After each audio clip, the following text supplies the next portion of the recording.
Hello friends, एक बार फिर से आप लोगों का स्वागत है आपके अपने यूट्यूब चैनल @Lakshmi24 क्लासेस में। जैसे कि हम लगातार भौतिक भूगोल की क्लास कर रहे हैं इस यूट्यूब चैनल पर, और इसके पिछले क्लास जो कि कल के क्लास में हमने आप लोगों को पढ़ाया था बहिर्जात बल के बारे में, एक्सोजेनेटिक फोर्स के बारे में। एक्सोजेनिक फोर्स का कल पार्ट 1 था और इसी का आज हम पार्ट 2 लेके आए हुए हैं। और जो पिछले क्लास में जहां आप लोगों को हमने छोड़ा था वो अपक्षय और अपर्दन की क्रिया पढ़ा रहे थे, और अपक्षय की क्रिया को ख़त्म करने के बाद हम अपर्दन की क्रिया में आए थे, और अपर्दन के क्रिया में हम अपर्दन के परक्रम के बारे में बता रहे थे। तो अपर्दन के परक्रम में कौन कौन से कारक होते हैं जो अपर्दन में भाग लेते हैं, तो उसमें बताया था आप लोगों को बहता हुआ जल, वायु, बहता हुआ जल में नदी को हम ले लेते हैं, वायु या फिर भूमिगत जल की भी बात कही थी, ठीक है। उसके बाद सागरीय तरंग। तो इन सब का एक एक करके हम लोग क्रमिक रूप से अध्ययन करने जा रहे हैं, ठीक है। तो हमने पिछली बातों को आपको रिमाइंड कराते हुए अब हम अपने टॉपिक पे चलते हैं, जहाँ हम पढ़ेंगे अपर्दन के परक्रम। अपर्दन के परक्रम में जो पहला परक्रम था वो बहता हुआ जल था, जिसमें बहता हुआ जल कहाँ होता है, हमारी नदियों में बहता हुआ जल होता है, ठीक है। तो नदी में पढ़ेंगे तो नदी द्वारा की गई ऊर्ध्वाधर कटाव के कारण घाटियों का निर्माण होता है। तो नदियाँ जब बहती हैं, मतलब सरफेस पे जब नदियों का बहाव होता है तो क्या करती हैं, अपने तल को वो काटती रहती हैं। बहाव के कारण क्या होता है, तल में घर्षण उत्पन्न होता है और लगातार उसमें क्या होता है, उसका अपर्दन का क्रिया होता रहता है उसमें, ठीक है। अपक्षय और अपर्दन दोनों होता रहता है, और साथ ही साथ अपर्दन, पहले तो अपक्षय की क्रिया होती है, फिर अपर्दन की भी क्रिया होती है, और अपर्दन के साथ साथ निक्षेपण की क्रिया भी होती रहती है। तो इस क्रम में नदी जो है कई तरह के स्थलाकृतियों का निर्माण कर लेती हैं। तो किन किन तरह के स्थलाकृतियों का निर्माण करती है नदी, तो आज हम उस नदी के द्वारा बनाए गए स्थलाकृतियों के बारे में अध्ययन करने जा रहे हैं। तो एकदम ध्यान से आप पढ़ें, बढ़िया माइंडसेट के साथ पढ़ें, क्योंकि जो भौतिक भूगोल होता है उसको समझना बहुत बेहतरीन बात है। अगर आप इसको समझ पाएंगे तो बाकी की चीज़ें खुद ही याद होती चली जाएंगी। तो भौतिक भूगोल को समझिए, इसको समझने के बाद मतलब कि एक गजब का समझ आएगा आपके अंदर, भूगोल के प्रति प्यार जगेगा, ठीक है। तो चलते हैं अपने टॉपिक पे बिना ज़्यादा बात किए हुए। तो पहले हमने बता दिया कि नदी द्वारा की गई ऊर्ध्वाधर कटाव के कारण क्या होता है, घाटियों का निर्माण होता है। तो जो नदियाँ अलग अलग स्थलाकृतियों का निर्माण करती है उसमें सबसे पहले हम लोग घाटी के निर्माण के बारे में पढ़ने जा रहे हैं। इसमें तीन तरह की घाटियों का निर्माण होता है। पहला वी आकार की घाटी का निर्माण होता है, दूसरा गार्ज, और तीसरा कैनियन।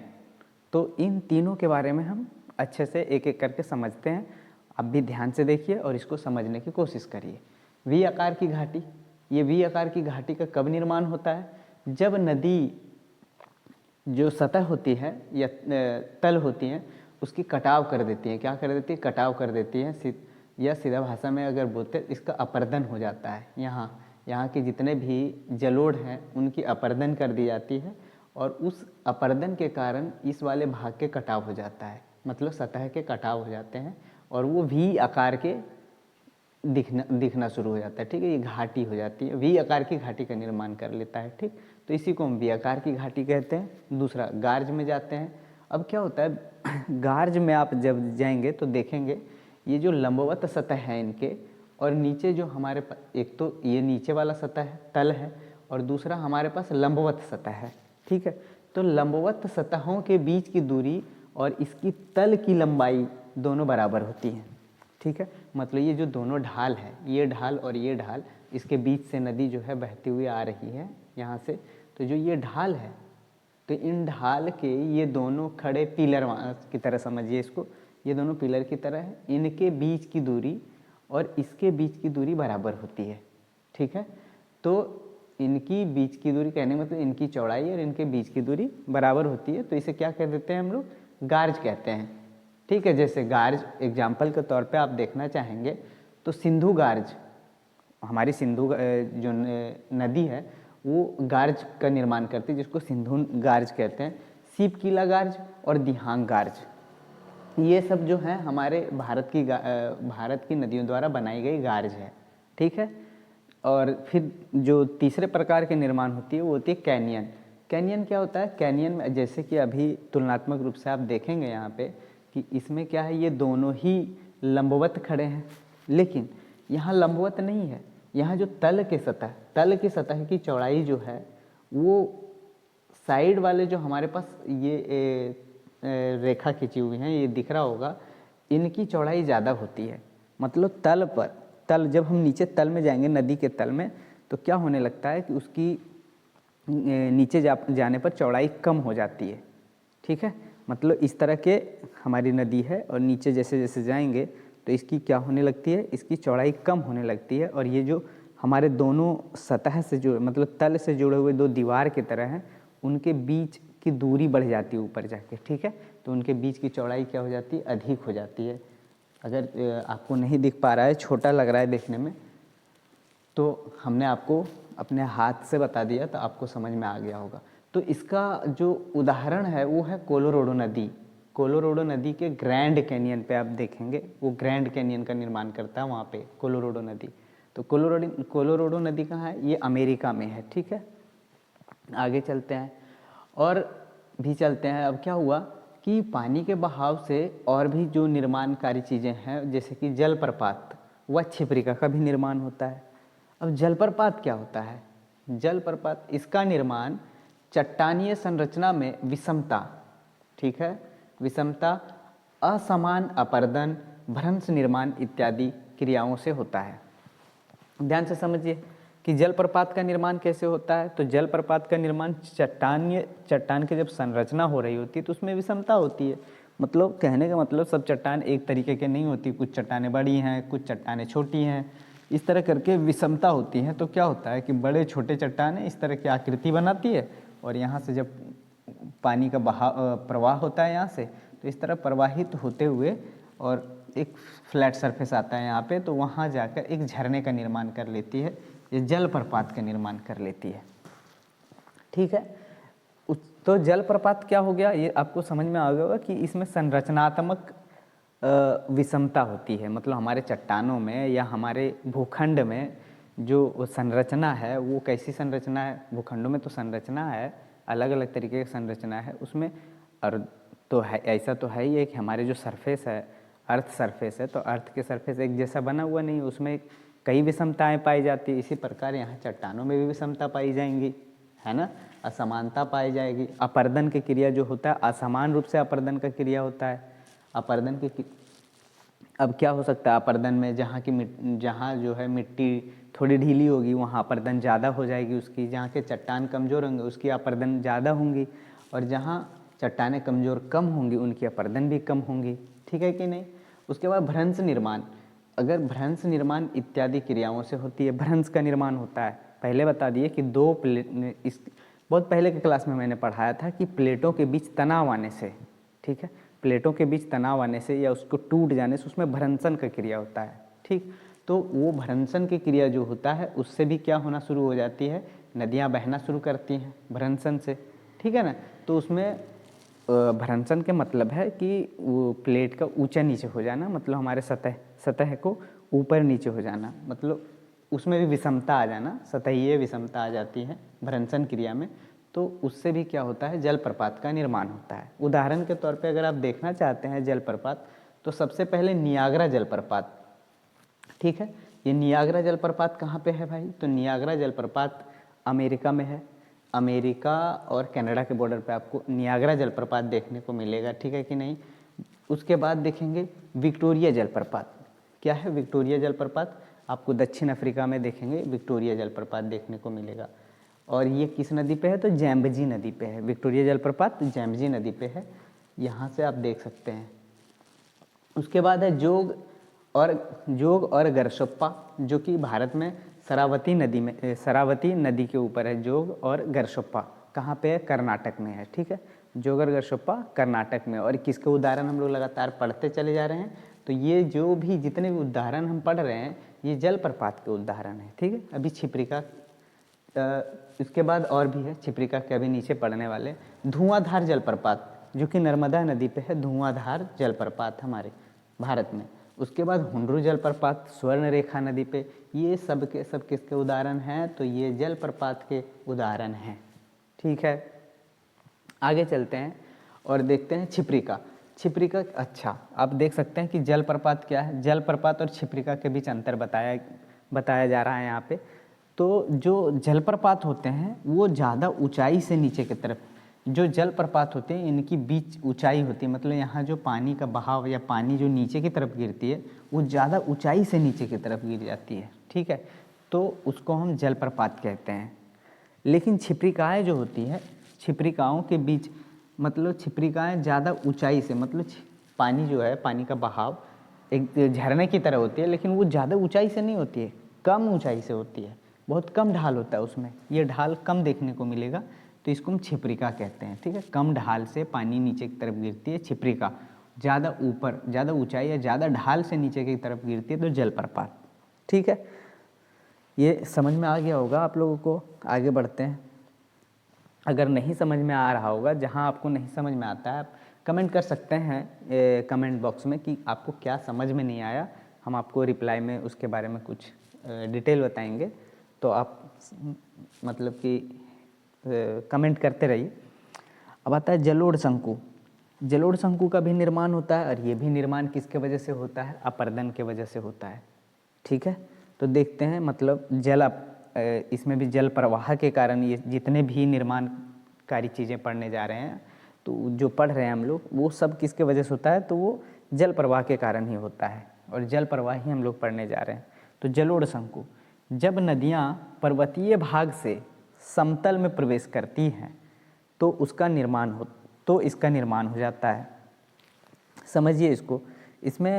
इसको समझने के लिए क्या हम कर रहे हैं कि जैसे नदियाँ जो है क्या होती है कि ज़्यादा ढाल से आती हैं, शुरू में नदियाँ ज़्यादा ढाल से आती हैं, और दो पर्वतों के बीच, दो पहाड़ों के बीच कुछ जगह होता है, दो पर्वत है उसके बीच कुछ जगह है, मान लेते हैं। आप हमारे हाथ को देखिए सामने से, और आप देख पाएंगे कि ये जो उठी हुई भाग है, आप इसको पर्वत समझिए, ये उठी हुई भागों को पर्वत समझिए। ठीक है, अब ये दो पर्वत हैं, ये हमारे दोनों ये हड्डी उठे हुए दिख रहे हैं, इसके बीच में आप समझिए ये मान लेते हैं दोनों पर्वत है, और इसके बीच से नदी बह रही है। ठीक है, तो इस तरह से जब बहाव होता है नदी का, तो अपने साथ वो बहुत सारा गाद लेके आती है। नदी क्या लेके आती है, गाद लेके आती है, ऊपर ज़्यादा ढाल से गाद लेके आती है अपने साथ। और जैसे ही वो मैदानी भाग में पहुंचती है, मतलब खड़े ढाल से थोड़ा समतल ढाल पे, खड़े ढाल से आ रही नदी से फिर समतल ढाल पे चली गई, जैसे समतल ढाल पे चलती, इसके बहाव कम हो जाते हैं, परिवहन ताकतें कम हो जाती हैं।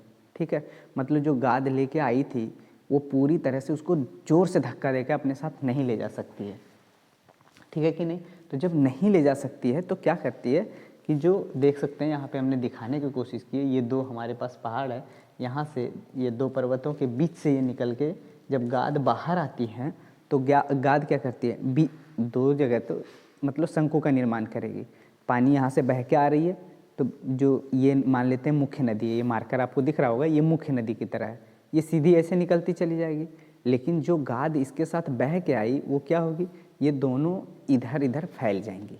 ठीक है, ये मार्कर को आप देखिए, मार्कर सीधी निकल जाएगी, ये मेन नदी है, मुख्य धारा, और गाद जो लेके आई ये दोनों तरफ से ऐसे इकट्ठा जमा कर देगी। तो किस तरह का शेप बन रहा है, तो देख रहे हो शंक्वाकार शेप बन रहा है। ठीक है, शंक्वा आकार के शेप बन रहा है, तो जो वो गाद है उस शंक्वा आकार में डिपॉजिट हो गई, मतलब निक्षेपित हो जाती है वहाँ पे, तो इसका निर्माण होता है। ठीक है कि नहीं, किसका निर्माण होता है, जलोढ़ शंकु का निर्माण होता है।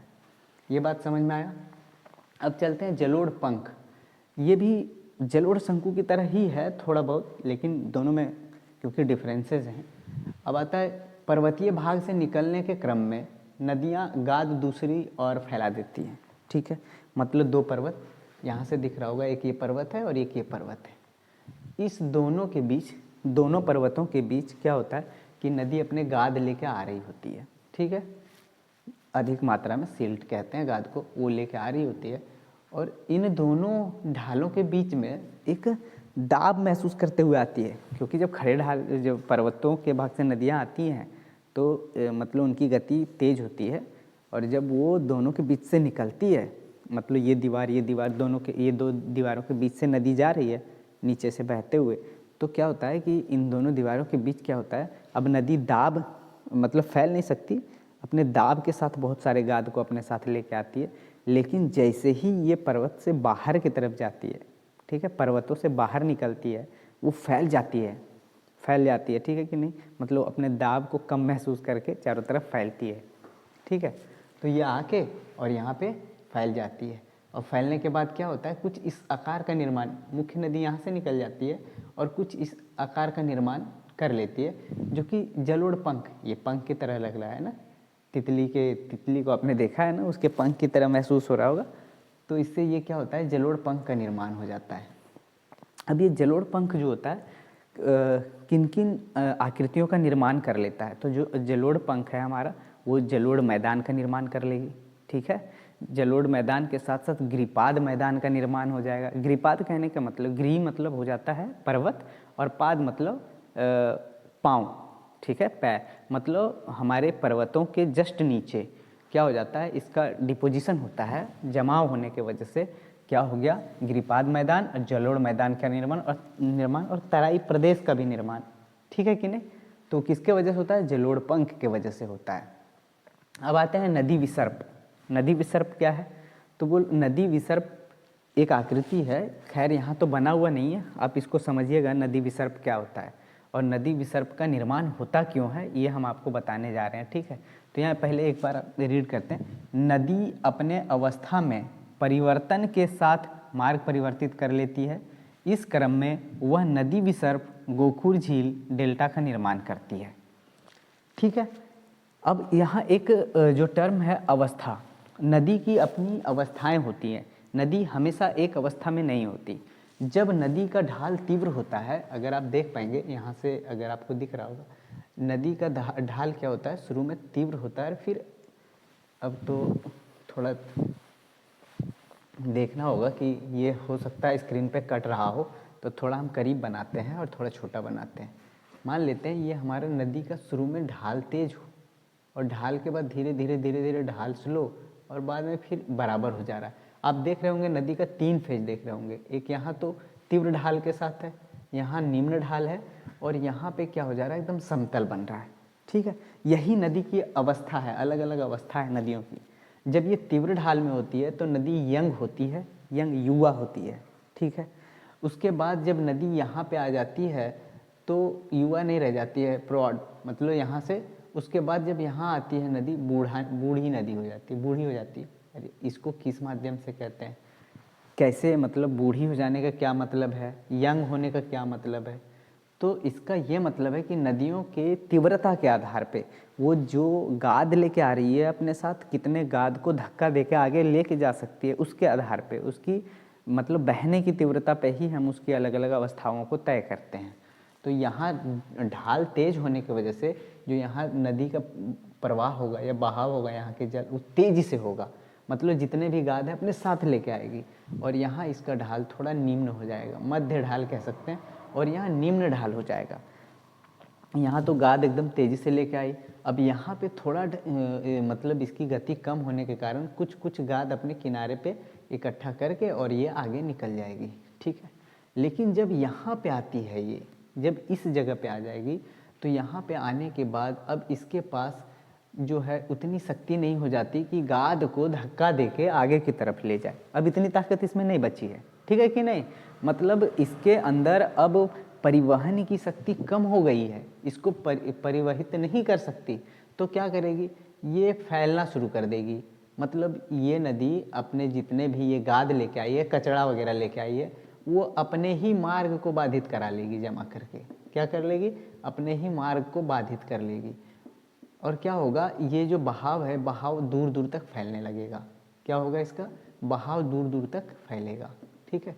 अब जब इसका बहाव दूर दूर तक फैलेगा, तो अभी हम खैर डेल्टा पे बात नहीं कर रहे हैं, पहले हम तटबंध की बात कर रहे हैं। अभी बताए कि यहाँ पे क्या होता है कि अब ये नदी जब इसकी शक्ति कम हो गई है, मतलब परिवहन की शक्ति कम हो गई, तो ये जो गाद है क्या करना शुरू करेगी, अपने किनारे ही जमा करना शुरू कर देगी, ठीक है, मतलब अपने तट पे जमा करेगी नदी।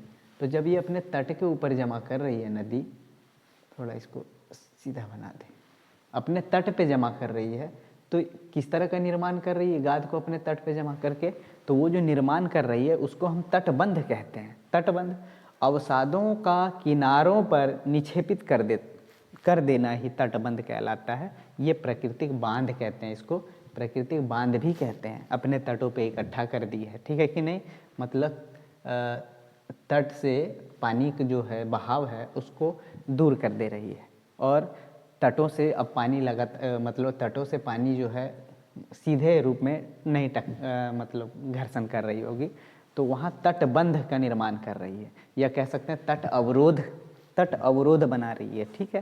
तो ये तट पे हो गया, क्यों, क्योंकि निम्न ढाल था तो यहाँ तटों पे गाद को इकट्ठा किया।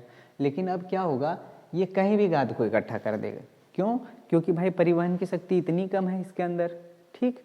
तो यहाँ क्या हो जाएगा, फिर ये बाढ़ का मैदान बना लेगी, बाढ़ के मैदान बनाएगी। यहाँ पे आई नदी, और अभी बताया कि जैसे कि गाद अब अपने मुहाने पे भी जमा कर ले रही है, और इसकी अब उतनी शक्ति नहीं रह गई कि ये पूरे गाद को दूर फैला सके। तो क्या करती है नदी में ये गाद जो है अवरोध उत्पन्न करने की वजह से ये नदी दूर दूर तक फैलने लगती है। गाद के साथ साथ ये खुद फैलने लग जाती है चारों तरफ, और फैलते हुए क्या बना लेती है, ये बाढ़ का मैदान बना लेती है, ठीक है। जो कि हमारे पता है बिहार में कोसी नदी, इसका उदाहरण को आप समझने के लिए ले सकते हैं कि वो मार्ग को इतना ज़्यादा क्यों बदलती है। कोसी नदी को मार्ग बदलने के पीछे कारण है कि जब वो ऊपर से पहाड़ी एरिया मतलब पहाड़ी क्षेत्र से आती है तो उसकी ढाल तेज होती है, लेकिन जैसे ही वो बिहार के मैदानी भागों में आने के बाद क्या होने लगता है कि उसके परिवहन शक्ति कम हो जाती है, और अपने गाद को अपने मुहाने पे इकट्ठा करने के बाद अपने जगह को अपने मार्ग को ही परिवर्तित कर लेती है, ठीक है कि नहीं। हर साल बाढ़ से बिहार ग्रसित हो जाता है। तो ये बात आपको समझ में आ गया होगा। अब चलते हैं डेल्टा, ठीक है। अब डेल्टा का निर्माण भी, अब क्या हुआ कि जब ये गाद यहाँ इकट्ठा हुआ, एक तो इसका फैलाव हुआ, लेकिन थोड़ा बहुत इसमें प्रवाह की शक्ति है, थोड़ी बहुत तो प्रवाहित हो रही है। यहाँ क्या हो रही है, थोड़ी बहुत प्रवाहित हो रही है। अब आसपास इतने गाद को इसने इकट्ठा कर रखा है, इतने गाद को इकट्ठा किया है, लेकिन फिर भी जो पीछे से इसको बल मिल रहा है, ये जो पानी यहाँ से आ रही है, जो इस पे बल मिल रहा है, तो ये तो अब मुख्य नदी के रूप में, जैसे ये मुख्य नदी है, तो ये मुख्य नदी के रूप में तो आगे नहीं बढ़ पाएगी। ये नदी कई भागों में टूट जाएगी, मतलब गाद जहाँ जहाँ गाद कम है या कमज़ोर है, तो वहाँ से ये ऐसे कई भागों में बट जाएंगी, कई भागों में ऐसे बट के आगे बढ़ेगी, ठीक है कि नहीं, इस तरह। और जाके हो समुद्री मार्ग में मिल जाएंगी, समुद्र में गिरेगी जाके, वहाँ मतलब समुद्र के मुख्य जल में मिलेगी ये जाके। तो जो इस तरह के निर्माण कर दी, ठीक, और इन जो इस तरह के निर्माण की इसके बीच में जो जगह है गाद जमा है, ये गाद को ही हम डेल्टा कहते हैं। क्या कहते हैं, डेल्टा कहते हैं। इस तरह जमा है ये नदी कई, और ये जो नदियाँ कई भाग में बट गई यहाँ, इसी नदियों को बटने की ये पूरी प्रक्रिया को वितरिका कहते हैं। क्या कहते हैं, वितरिका कहते हैं, ठीक है। शायद इसमें हमने लिखा नहीं है, तो आप ध्यान से इसमें देखेंगे कि इसको वितरिका के नाम से जाना जाता है। कब, जब नदियाँ आगे जाके कई मुहाने बन जाती हैं, उसके मुहाने कई भागों में बट जाती हैं नदियों की, ठीक है, गाद को नहीं बहा पाने के कारण। आप मेरे हाथ से भी समझ सकते हैं, देख सकते हैं हमारे हाथ के बीच में जो उंगलियों के बीच में गैप है, मान लीजिए उसमें अवसाद है, और हमारा हाथ इधर से जा रहा है, वो मुख्य मार्ग है, और गाद को ना हटा पाने के कारण जो उंगलियां हैं वो अलग अलग भागों में बट गई हुई हैं नदियाँ, मुख्य मार्ग से कई वितरिकाएँ बना ली हैं, ठीक है, यहाँ से भी समझ सकते हैं। आगे चलते हैं, और चलते हैं डेल्टा। अब जब ये डेल्टा का निर्माण की, ये डेल्टा और ये वितरिका जो डेल्टा के निर्माण करती है, तो डेल्टा के भी कई प्रकार होते हैं, उनके जो है संरचना के आधार पे देख सकते हैं। कई मतलब हम कितने भागों में इसको बांट दिए हैं, जैसे एक चापाकार डेल्टा का निर्माण, जो कि गंगा और ब्रह्मपुत्रा का डेल्टा इसका मतलब मुख्य उदाहरण है। आप गंगा और ब्रह्मपुत्रा का डेल्टा को ध्यान से देखिए, ठीक है, आप फोटो डाउनलोड करिए गूगल से, उसको देखिए, देखने के बाद पता चलेगा कि ये चापाकार है। चापाकार हम लोग जब पढ़ते हैं वृत्त पढ़ते हैं उसमें चाप पढ़ते हैं, ठीक है कि नहीं, तो उस चापाकार दिख रहा होगा, चापाकार निर्माण है। ये जो है हमारी नदी है, ये कई भागों में यहाँ बट जाती है, और ये जो डॉटेड डॉटेड लाइन से दिखाया गया है, ये डॉटेड डॉटेड जो पॉइंट से दिखाया गया है, ये हमारे गाद को दिखाता है, ठीक है। तो ये गाद यहाँ जमा हो जाने के बाद ये नदियाँ जो है कई भागों में बट के मतलब इनकी कई वितरिकाएँ हो जाती हैं। ये हो गया, ये गंगा ब्रह्मपुत्र इसका मुख्य उदाहरण होगा। अब जाते हैं जो पंजाकार होता है, पंजाकार मिसिसिपी और मिसौरी नदी अमेरिका का अगर आप देखेंगे तो उनसे बनी हुई डेल्टा, जो मिसौरी और मिसिसिपी नदी डेल्टा है, वो किस तरह की डेल्टा है, आप इसको ना देखने की कोशिश करिएगा गूगल पे, तो आपको और भी ज़्यादा मतलब थोड़ा विजुअलिटी अच्छी होगी, वहाँ पे आप अच्छे से समझ पाओगे उसको। तो आप जब जाएंगे तो पंजा के आकार का है, पंजे का आकार का, ये देख रहे हैं पंजा के आकार के। पंजा के आकार का कहने का मतलब जैसे हमारी चिड़िया वगैरह का आपने पंजा देखा होगा, तो उस तरह का है, तो पंजाकार है। और इसी को हम पक्षीपाद डेल्टा भी कहते हैं। क्या कहते हैं इसको? पक्षीपाद डेल्टा कहते हैं। तो ये भी याद रख सकते हैं कि पक्षीपाद डेल्टा भी है। तो पक्षीपाद डेल्टा का निर्माण कौन सी दो नदियाँ करती हैं, पेपर में कई बार पूछा गया ये क्वेश्चन, आपको याद रखना है। तो वो है मिसौरी और मिसिसिपी नदी, ठीक है। ये दोनों नदी डेल्टा जो बनाती हैं वो पक्षीपाद डेल्टा बनाती हैं या पंजाकार डेल्टा, ठीक। हम इतनी बार इसलिए बोल रहे हैं ताकि आपको याद हो जाए सुनते सुनते। अब आता है ज्वार नदमुखी, जैसे नर्मदा और ताप्ती, ये ज्वार नदमुखी है, ठीक है। अब ज्वार नदमुखी क्या होता है भाई? इसमें होता है मुख्य पानी सीधे समुद्री पानी से मिल जाती हैं। अब दोनों में हम थोड़ा सा अंतर आपको बताएंगे कि ये ज्वारनद जो है और पक्षीपाद है हमारे पास, या चापाकार बाकी जो डेल्टा है, उसमें क्या अंतर होता है। आप देख सकते हैं, आप इसको ध्यान से देख सकते हैं कि ये जो नदी का प्रवाह हो रहा है, ये नदी के प्रवाह में कोई खास अवरोध नहीं है, कोई खास अवरोध नहीं है। इसमें ज़्यादा गाद या ज़्यादा अवसाद इसके अंदर होता ही नहीं है। इसमें इतना ज़्यादा अवसाद अपने साथ लेके आया, और इसका प्रवाह ज़्यादा बाधित नहीं होता, और इसका प्रवाह बहुत बाधित होता है। और एक और कंडीशन है, जो हमारे पास डेल्टा है, इस तरह के बाकी जो हैं, जैसे डेल्टा या एस्चुरी कहिए आप, ये एस्चुरी ही है एक तरीके से। नर्मदा और ताप्ती नदी क्या बनाती है? एस्चुरी बनाती है। तो मतलब आप समझिए कि डेल्टा और एस्चुरी में क्या अंतर हो रहा है। तो यहाँ जो नदियाँ हैं वो ज़्यादा गाद लेके नहीं आती, क्यों? कठोर तल से गुजरते हुए आती हैं नदियाँ, इसी वजह से नहीं लेके आती। और जो गाद थोड़ा बहुत लेके आती है वो बीच बीच में कहीं जमा होता है, लेकिन इसके मुहाने को जिस तरह ये बट जा रही है, छिपरिकाएँ बना रही हैं, उस तरह से नहीं बनाती है। एकदम मतलब कम अवरोध, बहुत नाम मात्र के अवरोध उत्पन्न होता है, और आराम से जाके समुद्र के पानी से, खारे पानी से जाकर मिल जाती है। दूसरा अगर अंतर देखेंगे आप एस्चुरी और डेल्टा के बीच में, तो एक अंतर और होता है। क्या होता है ना कि जब ये जो हमारी डेल्टा है, तो क्या करते हैं, ये जब दोबारा जब ज्वार या भाटा का प्रक्रिया होता है, तो क्या होता है, जब पानी ज्वार आने पे जब पानी ऊपर की तरफ बढ़ने लगती है इधर, तो ये जो गाद है, ये गाद क्या करती है कि जो पानी ऊपर की तरफ आ रही है उसको रोक लेती है। मतलब इन वितरिकाओं के अंदर पानी दोबारा नहीं जा सकती, ठीक है कि नहीं। समुद्री पानी जो है, खारे पानी, इसके अंदर नहीं जाएगी, ठीक है। लेकिन वही अगर यहाँ पे आप देखेंगे तो समुद्री पानी जब भी ज्वार का प्रक्रिया होगा इसके ऊपर, तो क्या होगा कि इन सब में वापस इनके जो नदी, मुख्य नदी है, उसके अंदर बैक हो जाएगा, मतलब पानी अंदर की तरफ चली जाएगी, ठीक है। तो इन दोनों में ये अंतर को आप समझ सकते हैं, ठीक है। कहने का मतलब है कि यहाँ जो गाद जमा है ये सुरक्षा प्रदान करता है इनकी वितरिकाओं को, और यहाँ पे ऐसा कुछ भी नहीं है, पूरी तरीके से खुला हुआ है समुद्र में। ये समुद्र की पानी आती है फिर जाएगी, ठीक है, जब जब टाइड आएगा, हाई टाइड, लो टाइड।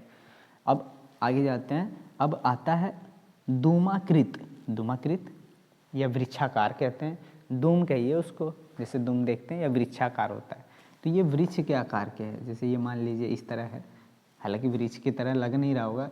तो ये यहाँ पे ये हमारा मेन भूभाग है, यहाँ से आने के बाद इसके गाद इधर उधर जमा हो जाते हैं और वृक्ष के आकार के बना लेती है, और मुख्य प्रवाह यहाँ से हो जाती है, ठीक। तो ये वृक्षाकार होता है। तो